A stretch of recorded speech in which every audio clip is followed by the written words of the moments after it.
We were discussing colorism in the Philippines, and so the original tribes are often called negritos because they were small in stature and very dark skin. And then continued dialogues during colonialism and control by Spain, that same kind of dialogue that we're talking about as far as like shades of darkness, would deem whether or not you were like a field worker or if you were someone who had an indoor job. And so growing up, I was really hypersensitive. I remember my Lolo would always say, no, no, not to be in the sun, to get us out of the sun so we didn't get too dark.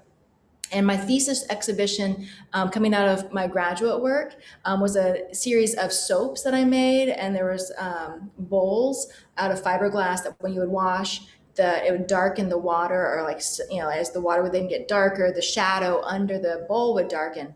And so it was about, the title was Daily Soaps, both a commentary about like soap operas, like daily soaps there, where you're never done, right? The couple finally get married, and then she realizes, oh, I married the twin, whatever, the story just keeps going and going and going. There's no sense of resolution, but there's always this a lack of something, where there was a lack of like lack of love, a lack of desire. There's this sort of like space, why you have to keep tuning in.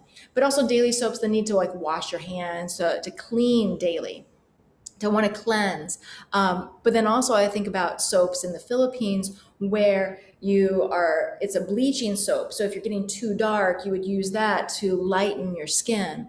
And so thinking about like, why do I want to be lighter? Why am I so obsessed with making sure that I'm covered, or that I have enough sunblock on?